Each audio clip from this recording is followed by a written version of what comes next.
In the 6th year of being trapped as a side character in a tragic romance novel, I finally heard the system chime, mission complete. Before I could exit the world, the system granted me 5 days for farewells. So, in those final 5 days, I became the perfect husband, at least in Elizabeth's eyes. She went shopping hand in hand with her crush, and I smiled as I paid for everything. She asked me to donate a kidney to save her beloved, and I signed the surgical consent form without hesitation. Later, I agreed to her request for a divorce. A friend asked me, "How could you bear to let Elizabeth go?" I smiled and replied, "Because I'm going home." Elizabeth suddenly burst through the door, panic on her face like I'd never seen before. "Oscar, aren't you an orphan? Other than here, where else could you possibly call home?" Chapter 1. After word got out that Elizabeth was being transferred to a branch office, co-workers who had long disapproved of her ways rushed over to confirm the news. "Oscar, wasn't Elizabeth just promoted to team lead? Why is she suddenly being sent to a branch office?" Branch offices were understaffed and overworked. No one went there unless they had to. "Didn't you two just buy an apartment downtown? Wouldn't that be a waste if she leaves now? What about you? Are you staying? Are you two gonna sleep in separate cities now?"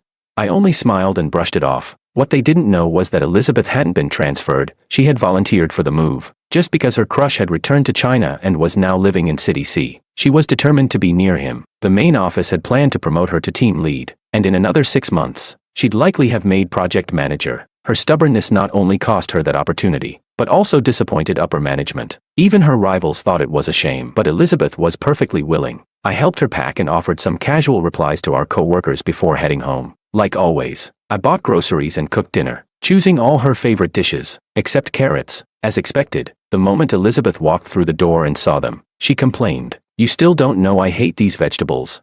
I silently changed my shoes and replied with just one line, "I like them." Elizabeth never cared about what I liked. She kept complaining without pause. She rummaged through the bags and saw that I had only bought pork. Picky as always, she immediately snapped at me. I was used to it. In the past, I would have argued back, but now, she used all her salary to support her crush, Kevin, who had just returned to China. That left all the living expenses and mortgage payments on me. No wonder things were tight. If Elizabeth wasn't home for dinner, I wouldn't even bother buying pork. But now that I knew I only had 5 days left before I could return to my original world, where people actually loved me, my mood had never been lighter. So I explained gently, "I got there late. The other meats weren't fresh. We still got mortgage payments this month. Gotta save where we can." Unlike before, I didn't argue. That made Elizabeth pause, and her tone softened a bit. "All right, I get it." She only ever said more than 2 words to me when we fought. While I was putting groceries away, I set a reminder on my phone's calendar. 5 days. Going home. She glanced over at what I was doing, but unlike before, I didn't look up.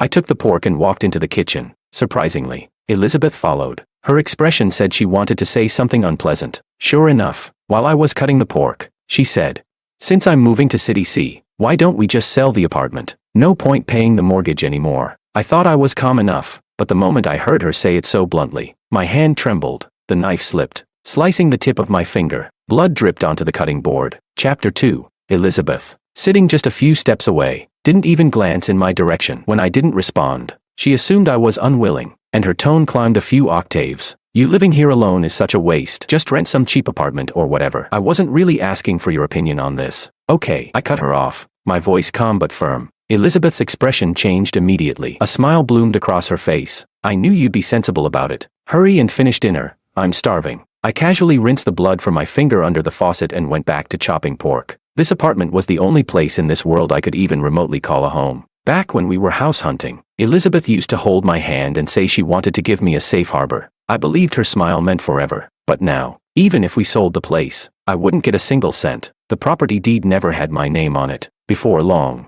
I brought out a simple dinner, 3 dishes and a soup. The ingredients were basic, but the flavor was decent. I hadn't known how to cook before, but after getting together with Elizabeth, I learned every type of cuisine just to cater to her picky tastes. She scooped rice into my bowl. I was stunned for a second, then quickly composed myself. The old Elizabeth had been kind, gentle. She was thoughtful, generous, optimistic, beautiful, and incredibly capable at work. When she first joined the company, everyone said I was lucky to have brought home such a gem of a wife. Who would have thought this perfect wife had her heart entirely set on another man? I kept my head down and ate my favorite carrots in silence. Eventually, Elizabeth broke the awkward mood. "City C's a lot colder than here. Don't you have that wool coat you never wear?" I lent it to Kevin. My chopsticks froze midair. Annoyance flickered in my eyes. That coat. It was what I wore the day I arrived in this world. A gift from my mother. "Why didn't you ask me first?"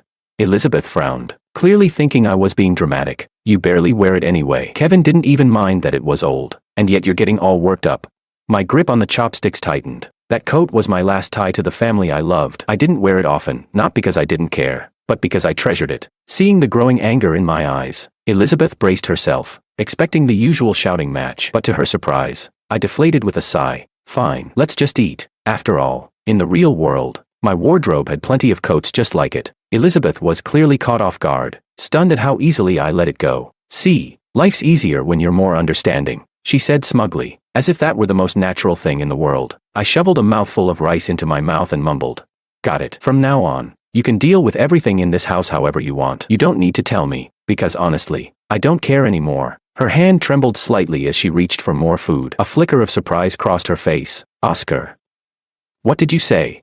I repeated myself. The surprise in her eyes turned to doubt. She couldn't figure out when I'd become so considerate. After all, in the past, I really would have argued with her until I stormed out of the house. And every time I made a scene, she'd shoot me down with the same line. If you want to leave so badly, just go. It's not like this place is even your home. Even when the fight was only for show. Those words still pierced my eardrums and yanked at my heart. Chapter 3. What Elizabeth didn't know was that my mission had always been to stop her from getting close to Kevin. When I first transmigrated into this world, the system laid out the original plot for me. Kevin was Elizabeth's childhood friend, the unattainable crush she had pined for. After Kevin's family went bankrupt, he returned to China and ended up being forced into a politically convenient marriage with the heiress of a financial empire. Ambitious and reckless, he tried to take over her family's company before he had even secured a foothold, and ended up dying a gruesome death. During that time, Elizabeth tried to save him. She was kidnapped, set on fire. Not even her remains were recovered, and my mission was to stop her from dying such a tragic death. To do that, every time Elizabeth tried to get closer to Kevin, I would throw a fit, do whatever it took. I became the toxic husband in everyone's eyes. The more I resisted, the more Elizabeth resented me. In contrast, she praised Kevin as gentle, elegant, and considerate. It got to the point where she hardly spoke to me unless we were arguing. But just yesterday, the system announced, mission complete. Last week, Elizabeth and I were fighting all the way into the office lobby, right as Kevin showed up to suck up to her. The three of us ended up bickering for the entire morning. And in a twist of fate, Kevin missed the chance encounter that would have introduced him to the heiress of the financial empire. No marriage, no tragedy. Elizabeth would live, and I, finally fulfilled my purpose. Elizabeth came back to her senses and spoke again, her tone noticeably lighter. That's more like it. I stared at the little dimple on the corner of her smile, dazed. How long had it been? How long since I last saw Elizabeth smile at me like that, with genuine warmth? Ever since Kevin returned, all she had for me was coldness and disdain. But she never once stopped to think, how ridiculous was it for a married woman to use our household money to support a man outside this marriage? I quietly stood up to clear the table. As I reached for the plates, my cut finger brushed against the greasy pan. Sharp pain shot up my arm. Elizabeth, meanwhile, had already picked up her phone, happily texting Kevin. She didn't even spare me a glance. Not that it mattered. I'd soon be out of the picture, just as she'd always hoped, making room for Kevin. After cleaning up, I took off my apron, only to notice Elizabeth's expression shift. The joy on her face darkened into something heavier. I calmly watched her, guessing what excuse she would use this time. And sure enough, she changed her clothes while dialing her phone. Without even looking at me, she said, Kevin seems sick. I'm going to check on him. Her tone was so casual, her urgency, unmistakable, as if Kevin were her actual husband. The concern in her eyes was real, and for a fleeting moment, I felt envy. Envy that Kevin had someone who loved him in this world. Her call didn't go through, and she was starting to frown when she saw me walk over. The moment she looked up, whatever warmth had been in her eyes vanished, replaced by suspicion and irritation. You're going to stop me from seeing Kevin again, aren't you? Before she could finish, I handed her an umbrella and gently straightened her coat. There's rain tonight. Don't get soaked. I almost said come home early, but I swallowed the words down. There was no point anymore. Kevin spoiled you when you were little, I remember. I said softly. He's sick now, so it makes sense you'd want to take care of him. But don't forget to take care of yourself, too. Don't wear yourself out. Elizabeth stared at me in a daze, her fingers tightening around her phone. The silence between us stretched and spread. Maybe she never expected me to be so understanding. For a moment, she didn't know what to say. I thought I was doing better, being better. But just when I thought the moment would pass quietly, she shot me a suspicious glare. What are you trying to pull this time? I couldn't help but laugh. So, in her eyes, no matter what I say or do, it's all wrong. It's all fake. If this is what she calls making a scene, then what were all the times I hurt? All the times I got jealous?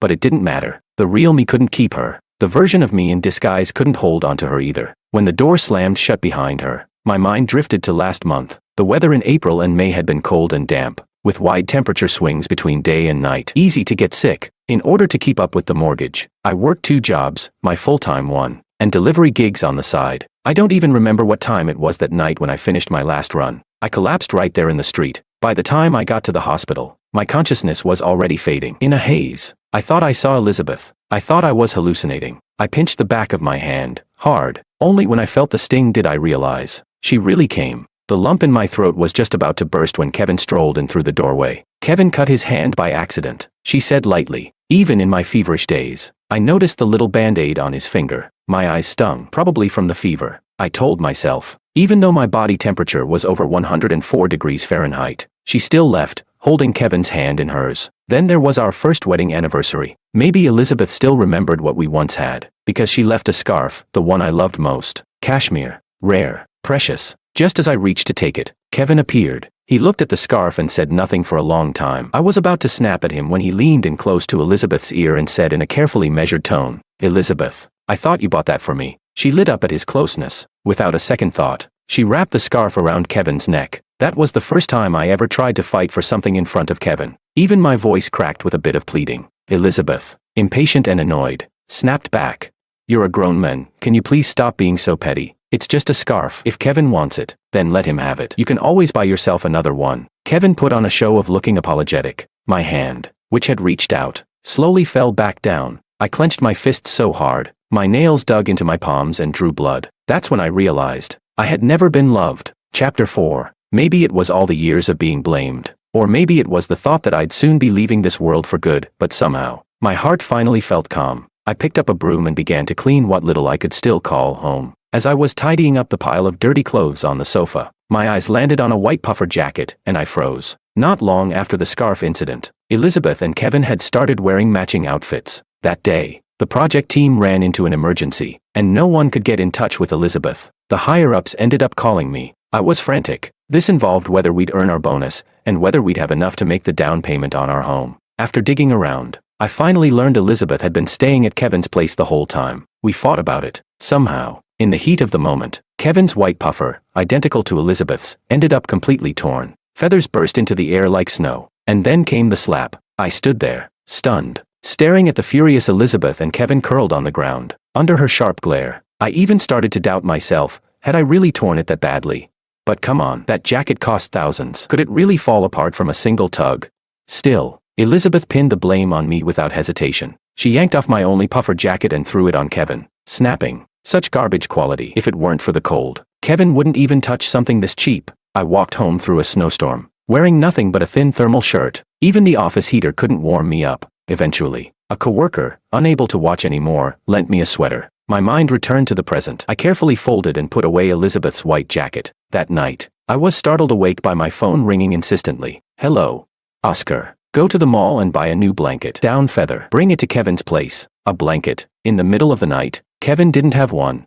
"There's no other blanket there. It's already past 2 a.m. Elizabeth's voice grew more impatient. "Just go already. Kevin's sick and can't sleep without that childhood feeling. You know how rich his family used to be, right? Imported everything. I'm already compromising by asking for goose down instead of those imported ones. Why are you stalling?" I glanced at the cheap, scratchy comforter on my bed, filled with bargain bin cotton stuffing, and I laughed. If I can sleep under this, why can't he? Elizabeth's tone sharpened into something shrill. "Do you even hear yourself? Who do you think you are? Kevin was born with a silver spoon, unlike you, with your rough skin and thick hide. What you call top tier is just bare minimum for someone like him. Don't flatter yourself." I closed my eyes, suppressed the anger boiling in my chest, and hung up. Got it. Later that night, I stood at Kevin's doorstep, cradling a goose-down blanket in my arms, and my nose began to sting. In my real world, I had been a child deeply loved by my parents. When had I ever endured something like this? The hallway was dim. The moment the door opened, the light from inside spilled onto my face. Elizabeth caught sight of my red-rimmed eyes and froze for a couple seconds. She took the blanket and, for once, seemed to grow a conscience. "It's cold out. Go home. Leave the door unlocked. I'll be back soon." I nodded, turned around, and left. I didn't take her words to heart. There was a time when I waited every night on the couch. The table just a few feet away held cold, untouched food. I had hoped, I had imagined, and in the end, All of it was buried under layers of disappointment. Chapter 5. Not long after I got home, there was a knock at the door. I turned on the living room light and saw what was in front of me clearly. Elizabeth had indeed come back, but she brought Kevin with her. Even Elizabeth herself seemed a bit embarrassed. She forced a smile and said to me, "Oscar, don't take it the wrong way." Kevin insisted on walking me home because he was worried about me going back alone this late at night. And he even fell while trying to do that. He really needs to get his wound treated. She started getting anxious as she spoke. "He's still sick too, and we can't afford to delay. Aren't you good at dressing wounds? Go grab the first aid kit, quickly." Any shred of hope I had instantly vanished into smoke. When I was injured or sick, or even fainted, Elizabeth never cared. But now Kevin just has a cold and scraped himself without even bleeding. And she's acting like it's the end of the world. I scoffed inwardly and turned to head back to my room. He can treat it himself. What if I mess it up and make things worse for this pampered prince? Before Elizabeth could even react, Kevin cut in quickly. "Elizabeth, it's fine. Don't bother Oscar. I know he doesn't really like me." "Kevin, what are you talking about? Treating your wound is more important right now." Elizabeth helped him sit down. I glanced at my phone. It was 3:30 in the morning. Just as I was about to walk away, Elizabeth stormed over and yanked me back. "Even if you don't want to help, at least tell me where the first aid kit is." "Okay." I turned to her, frowning. "Since when do we have a first aid kit?" "Oh, wait, you mean that little box I used to patch you up with? That's not a real first aid kit. That was something I put together just for you, with emergency meds and supplies." Elizabeth used to get injured easily. Whether it was because of who I was or how I felt about her, I couldn't bear to see her hurt. So I always kept the medicine she might need on hand. But later, when she started running off to Kevin's place every other day, that box had long since been thrown away. She never even considered the meaning behind it. All she heard was that the kit was gone, and she immediately got emotional, yanking on my arm and pushing me toward the door. "If it's gone, then go buy some medicine now." I shook her off. All the frustration and unfairness I had bottled up finally exploded. "Why me? He's sick, not crippled. Wasn't it enough that I bought you guys a blanket? Now you want me to go out and buy medicine too?" I got more agitated as I spoke, leaving Elizabeth frozen in place. "Even if Kevin really was disabled and couldn't go out, can't you order delivery? Does it have to be me so you can feel satisfied?" Elizabeth stared at me in shock. Kevin quickly put on a pitiful face and took 2 steps forward, pulling her into his arms. "Elizabeth, it's okay. Don't make things harder for Oscar. It's my fault for being so weak and making you worry." That snapped Elizabeth out of it. She raised her hand again, about to slap me. "How could you say that about Kevin?" The moment I saw her raise her hand, my heart clenched in pain. Turns out, when someone truly loves another, right and wrong don't matter anymore. She only cares about Kevin, no matter how fake or absurd the situation is. I turned sideways and dodged. Elizabeth clearly didn't expect me to dodge. She couldn't control the force in her hand. With the momentum, as I stepped aside, she stumbled forward abruptly. Just goes to show how hard that slap would have landed. Kevin rushed to steady her and immediately turned on me, yelling, "Didn't you see Elizabeth almost fell? You're her husband and you nearly let her get hurt. Do you have any sense of responsibility at all? Marrying you was the worst mistake Elizabeth ever made." His heartfelt performance was so convincing it actually moved Elizabeth to tears. And just like that, I, the legitimate husband, became the villain. I laughed coldly to myself. "You're the boldest homewrecker I've ever seen." Kevin almost lost control of his expression at that line, and Elizabeth exploded before he could say anything. "How can you talk like that, Oscar? I can't believe I didn't see it before. You're so rude and uncultured. Once this month is over, we're getting a divorce." This month.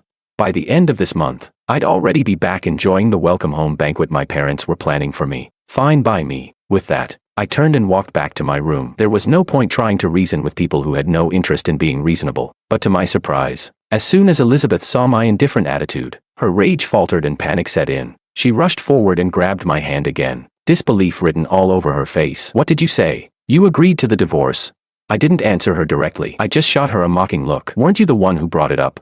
I, caught off guard. Elizabeth flushed with guilt, but she didn't let go of my hand. She just stood there, silent and unmoving. Kevin, sensing the shift, quickly stepped in and tried to separate us. "Elizabeth, I'm not feeling well." Elizabeth glanced at him, and the worry in her eyes visibly faded. Honestly, if Kevin were truly sick, there's no way he'd have the energy to argue with me like this for so long. "If you're not feeling well, just call a cab and go home." I already told Oscar I'd stay here tonight. I was a bit surprised. Normally, whenever Kevin was around, Elizabeth treated me like I was nothing more than a background prop. No matter what I said or did, she'd always push me aside and leave with Kevin. Even back when I was nearly crushed by work stress. That night, we lay on the bed side by side, in silence. It wasn't until just before dawn that Elizabeth finally spoke softly. Didn't you say your head's been hurting a lot lately? Tomorrow's the weekend and you don't have to work. I'll go to the hospital with you. My heart stirred, just a little, when I heard her say that. The headaches came from constant overtime and sleepless nights, but at that moment, I thought about it for a second, and agreed. Chapter 6. The next day at the hospital, Elizabeth insisted on dragging me through a full-body checkup, detailed and thorough. When we got to neurology, the attending doctor turned out to be the same one I had seen during a previous visit. He noticed right away that I was in a particularly good mood. "Oscar, your smile hasn't faded all day. What's got you so happy?" The corners of my lips lifted even more as I instinctively replied, "I'm going home." Yes, this was day 3 of the countdown. Right at that moment, Elizabeth walked in holding the report folder. She happened to catch that last sentence. For some reason, she looked startled and uneasy. "Oscar, aren't you an orphan? Other than here with me, where else would your home be?" I snapped back to the present and casually came up with a cover. "This is the last test, right? Once it's done, I can go home and rest." Elizabeth quietly let out a small breath of relief and handed the report to the doctor. She was just about to ask something when Kevin's voice suddenly came from the doorway. "Elizabeth." Kevin looked pale and fragile. His condition was clearly worse than it had been the night before. Neurology was located in a completely separate building. It was obvious Kevin had come all this way on purpose just to find Elizabeth. The moment Elizabeth saw him like that, her expression shifted instantly, that unmistakable look of genuine concern reserved for someone you love deeply, not the routine, empty kind she had when dealing with me. I don't know what Kevin said to her, but when she came back, it was like she'd become a different person. "Come on, let's go do a kidney typing test." Her face was grim, laced with urgency and anxiety. I thought she was just worried about my health. I never expected her to say, "Kevin has a hereditary condition, polycystic kidney disease. His only option now is a transplant." I froze in my tracks and pulled my hand away. "You want me to donate a kidney? What else? It's just one kidney." That one sentence shattered every last illusion I had about Elizabeth. Rage that had been buried deep for so long surged up to my head. My eyes burned, and while I didn't raise my voice, every word rang clear enough for everyone around to hear. "Elizabeth, I'm your husband, and now you want me to give up a kidney for Kevin, that homewrecker. Why don't you donate? Even if your kidney isn't a match, what about Kevin's cousins, uncles, aunts? Don't tell me all his relatives are dead." The moment I said homewrecker, every single person in the hallway turned to Kevin with looks of disgust and contempt. Chapter 7. Kevin's face turned even paler. He tugged at Elizabeth's sleeve and said, "Forget it, Elizabeth. This is all my fault. I'm the problem. That's why none of my relatives are willing to help me. Ever since my family went bankrupt, they've all treated me like a jinx." His eyes turned red, on the verge of tears, putting on a whole tragic act. Even the onlookers who had been watching like it was a drama started to avert their eyes a bit, let alone Elizabeth. Without hesitation, she slipped her hand into Kevin's and then raised her arm, delivering a loud, sharp slap across my face. The crack of it was so crisp that even the nurse who was rushing over to break it up froze on the spot. The sting numbed my nerves, and yet I couldn't help but laugh, just a little. I laughed at myself for still holding out hope for Elizabeth a few days ago. I laughed at the years of effort and affection I poured into her. How could you say something like that to Kevin in public? You know about his family situation, and you still tried to provoke him. What's your deal?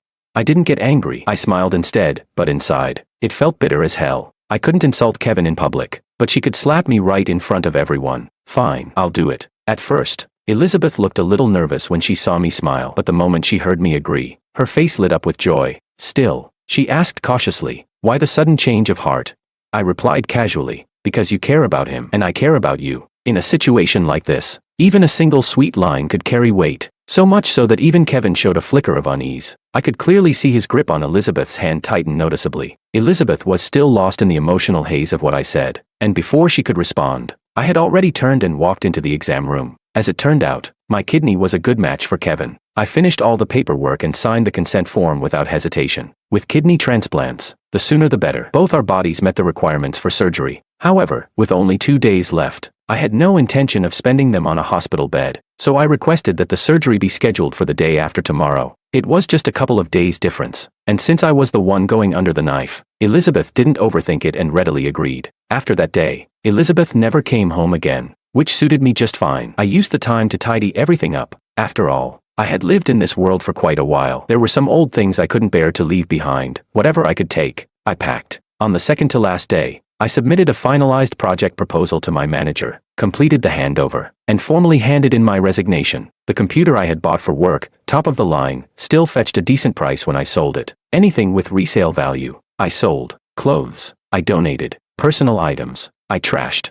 All the letters, notes, and photos documenting my so-called youthful romance with Elizabeth, I burned them all. That night, Elizabeth still didn't come back. Word was she was out having meals and borrowing money from anyone she could. After all, Kevin's surgery wouldn't be cheap. The money from selling the house wouldn't come in right away. And Elizabeth had already spent all her salary buying food and clothes for Kevin. She had no savings left. Elizabeth didn't show up, but Kevin did. Gone was the pitiful act he put on before. He looked at me straight and said, "Elizabeth's doing great. She just feels guilty about divorcing you. You should do her a favor and make it easier." Chapter 8. "You know very well that Elizabeth loves me," Kevin said smugly. "It's better if you have some self-awareness. Spare yourself the embarrassment when this gets ugly." Listening to his tone, you'd think he truly cared about Elizabeth, but we both knew it. He was after the house money that hadn't even come through yet. Back then, we bought the apartment downtown for convenience. It faced south, had plenty of sunlight, and the layout was excellent. Elizabeth and I had barely lived there for long. Southwest, the place was basically brand new. Even as a second-hand listing, the price could reach 8 to 10 million yuan, especially after a kindergarten branch opened nearby, and the area was suddenly reclassified as a top-tier school district.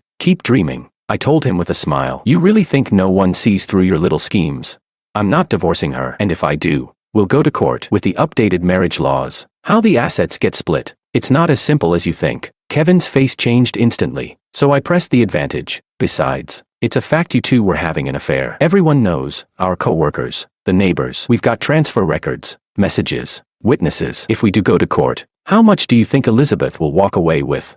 Kevin was so furious he nearly fainted on the spot. He couldn't argue. He had no moral ground to stand on. In the end, all he could do was slam the door and storm off. But that petty interruption didn't ruin my good mood. After all, just one more day, and I'd finally see my parents again. On the final day, as I was wheeled into the operating room, Elizabeth stood at Kevin's side, holding his hand and whispering comforting words. I felt numb by then. Those words just made me nauseous now. Kidney transplant surgery isn't trivial. If it goes wrong, I could die too. Elizabeth never once seemed to care about that. When I woke up, it was past 11:30 p.m. Less than 30 minutes left before I'd go home. By some twist of fate, because Elizabeth had been in such a rush for the house money, the transaction was completed immediately after the surgery. The funds were transferred directly to her bank account. Kevin, greedy as ever, was so eager about it that he rolled into the room in a wheelchair, even though he hadn't recovered enough to stand. The three of us faced off. Kevin pulled out a heavily edited voice recording, twisting my earlier words to make me sound like some calculating man refusing to divorce just to claim property. I smirked,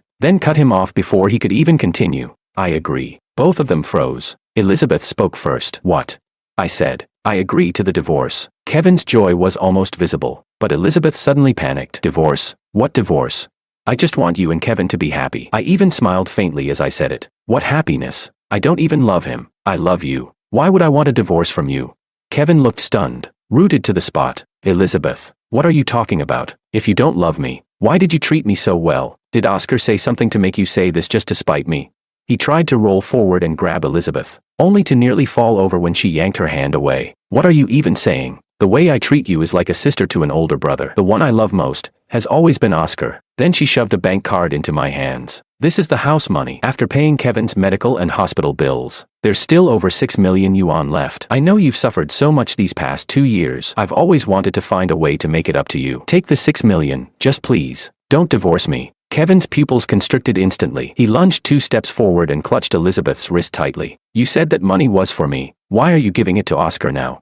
Chapter 9. For the first time, there was visible disgust in Elizabeth's eyes as she looked at Kevin. She yanked her hand away forcefully, her tone far from gentle. "I've already done more than enough. Gave you a new kidney, paid for your treatment. What more do you want? Don't be so greedy." With that, she called a nurse to push Kevin back to his room. I turned my gaze to the clock on the wall. 5 minutes left. The courier I had booked earlier arrived right on time, bringing the belongings I had packed in advance. When Elizabeth saw me holding a few valuable items, visible panic flashed across her face. She clutched my hand tightly, her voice trembling slightly. "Oscar, why are you taking these things? What are you planning to do?" I slipped the bank card into the bag with my belongings and smiled. "You sold the house, didn't you? I'm just taking these out in case someone comes to view the place and steals them." Elizabeth held my hand even tighter. "Is that really true?" I looked into her trembling eyes and didn't answer. "Elizabeth," I asked softly, "if I left, would you be sad?" She suddenly threw her arms around me. "What are you saying? We'll never be apart." I froze for a second, unsure how to respond. "This city life is too exhausting," she whispered gently, like the girl I'd once fallen in love with. "Let's go back to the countryside. Okay, start a small business, work when we want to, travel when we feel like it. We won't have to live like this anymore. We'll build our own house, put a little courtyard in front, plant some flowers, grow our own vegetables. Her voice was so soft, so full of hope, but it was too late. Everything was too late. My eyes began to blur with tears as I watched the minute hand tick closer and closer to 12. The clock struck midnight. A breeze fluttered the curtains. The bedside lamp flickered. And when I opened my eyes again, Elizabeth stood frozen in place. She was still holding her arms out, in the posture of an embrace, but where I had been, there was now nothing. I was gone. When I arrived at the doorstep of my real home, with 6 million yuan and a few valuable keepsakes in my bag, I stood frozen, finger hovering over the doorbell. After all these years of vanishing without a trace, I couldn't imagine what my parents looked like now. But before I could press the bell, the door opened. My parents weren't even 50, but their hair had gone entirely gray. No words were needed. Everything was said in the trembling hugs, in the tears that wouldn't stop falling. Mom, Dad, I'm home. Not long after returning to the real world, the system's voice rang in my ears once more. Ding ding ding, task progress complete. Reward unlocked, the lens of insight. Tap to use, the lens of insight. Suspicious. I tapped to activate it. Suddenly, an image appeared before me. After I left, the system erased all traces of my existence from that world. No one remembered me, except Elizabeth. Everyone thought she'd marry Kevin, but when he proposed, she slapped him hard. Kevin, humiliated and furious, cut ties with her. Eventually, he wormed his way into marrying into a wealthy family, only to be manipulated and ultimately die a calculated death. People said Elizabeth had gone insane. She was often found sitting in silence, holding the second-hand laptop I had once sold. Eventually, her family couldn't bear it anymore and committed her to a psychiatric hospital. I closed my eyes. The image vanished. I stood up, walked to my desk, and picked up a photo, the one I had accidentally brought back with me. Click. The lighter hissed. Flames curled around the edges of the photo. In the end, everything turned to ash, and ahead of me, a brand new life was waiting to begin.